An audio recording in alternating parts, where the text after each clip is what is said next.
চলচ্চিত্ৰ জগতৰ বিষয়ে। চলচ্চিত্ৰ মানে হৈছে চিনেমাৰ বিষয়ে। কোন পিতা পুত্ৰই দাদাচাহেব ফাল্কে বঁটা লাভ কৰিছিল?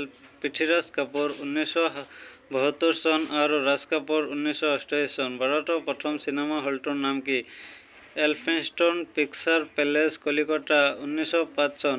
কোনবিধ ভাৰতীয় চিনেমা প্ৰথম বিদেশত প্ৰদৰ্শন কৰা হয়? হিমাংশু ৰয়ৰ ছবি লাইট অফ এছিয়া 1926 চনত। আন্তঃৰাষ্ট্ৰীয় পুৰস্কাৰ পোৱা প্ৰথম মহিলা শিল্পী কোন?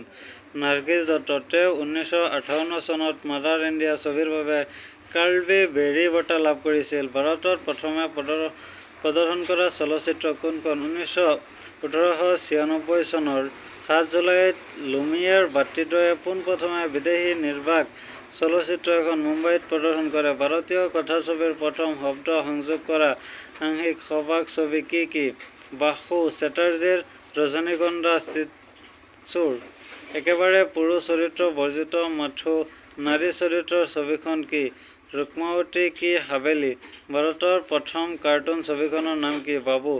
কোন মহিলা শিল্পীয়ে আটাইতকৈ বেছি চিনেমাত অভিনয় কৰিছে? তামিলনাডুৰ মনোৰমাই। তেওঁ 1000ৰো অধিক ছবিত অভিনয় কৰিছে। লগতে তেওঁ তামিলনাডুৰ এজন মুখ্যমন্ত্ৰীৰ লগতো অভিনয় কৰিছে। জয়মতী কলিতা, জমাই, ষষ্ঠী আৰু ভক্ত প্ৰহ্লাদ এইকেইখন ছবিৰ মাজত কিহত মিল আছে? যথাক্ৰমে অসমীয়া, তামিল, বঙালী আৰু তেলেগু ভাষাৰ প্ৰথম সবাক ছবি। ছোভিয়েট ৰাছিয়াত প্ৰদৰ্শনৰ বাবে অনুমতি পোৱা প্ৰথম ভাৰতীয় চিৰিয়েলখনৰ নাম কি? নয়া দিন নয়ী ৰাত। উমা দেৱী ভাৰত এগৰাকী প্ৰখ্যাত হিন্দী ছবিৰ অভিনেত্ৰী। শাস্ত্ৰীয় সংগীততো প্ৰখ্যাত। তেওঁ কোন? টুনটুন। ভাৰতৰ ত্ৰিমাত্ৰিক 3-ডাইমেনশ্যনেল ছবি কোনখন? মালায়ালম ছবি কুৰ্টিচেছাম মাই dear কুৰ্টিচেথ্যাম।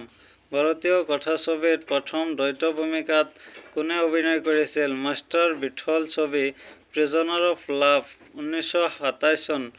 Guinness book of world ৰেকৰ্ডছত স্থান পোৱা এজন ভাৰতীয় চিনেমাৰ পৰিচালক প্ৰযোজকে একেৰাহে তেওঁৰ 9খন চিনেমাৰ ৰূপালী জয়ন্তী উৎসৱ পালন কৰে। তেওঁ কোন? মাৰাঠী চিনেমাৰ দাদা খুটকে। ভাৰতৰ বৃহত্তম ষ্টুডিঅ' কমপ্লেক্স কোনটো? চেন্নাইৰ বিজয়া ৰোহিনী ষ্টুডিঅ'টো এছিয়াৰ ভিতৰত বৃহত্তম। ইয়াত 20টা শব্দ গ্ৰহণ কৰা মেচিনৰ উপৰি আউটডোৰ শ্বুটিঙৰ বাবে হস্পিতাল, পুলিচ আদিও আছে। ফৰাচী চৰকাৰে কোন ভাৰতীয় কথাছবিৰ শিল্পীক বিখ্যাত চিভালিয়াৰ পুৰস্কাৰেৰে সন্মানিত কৰিছিল? দক্ষিণৰ প্ৰবাদপ্ৰতিম অভিনেতা শিৱাজী গণেশনক 1997 চনৰ বাবে ফিল্মফেয়াৰ লাইফ টাইম বঁটা কোনে লাভ কৰিছিল? শৰ্মিলা ঠাকুৰে। 1996 চনৰ ৰাষ্ট্ৰীয় বোলছবি মহোৎসৱত শ্ৰেষ্ঠ অভিনেতা কোন আছিল? দ্য মেকিং অৱ মহাত্মা ছবিখনত মহাত্মা গান্ধী দক্ষিণ আফ্ৰিকাৰ জীৱনৰ আধাৰত কৰা ছবিখনত ৰঞ্জিত কাপুৰ, অদূৰ গোপাল কৃষ্ণনৰ কথাপুৰুষ ছবিখনে শ্ৰেষ্ঠ ছবিৰ সন্মান পায়। ভাৰতীয় চিনেমাৰ প্ৰথম সংগীত পৰিচালক কোন আছিল? ফিৰোজ শ্বাহ মেষ্ট্ৰী ছবি আলম আৰা। আটাইতকৈ বেছি গীত থকা চিনেমাখনৰ নাম কি? ইন্দ্ৰসভা। 71টা গীত আছে। ৰূপালী জয়ন্তী উৎসৱ পালন কৰা প্ৰথম ভাৰতীয় ছবি কোনখন? বাগদাদ কি চোৰ। ইংৰাজী আৰু হিন্দী দুয়োটা ভাষাত প্ৰথম নিৰ্মিত ছবিখনৰ নাম কি? The could dancer.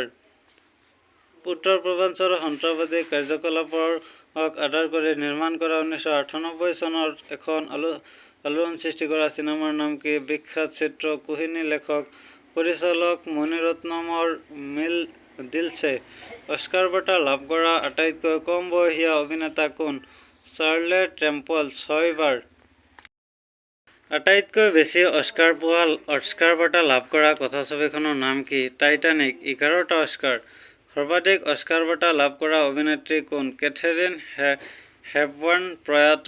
একেৰাহে দুবাৰ শ্ৰেষ্ঠ অভিনেতাৰ অস্কাৰ বঁটা লাভ কৰা অভিনেত্ৰী কোন আছিল? টম হেংকছ আৰু স্পেঞ্জাৰ ট্ৰেচি।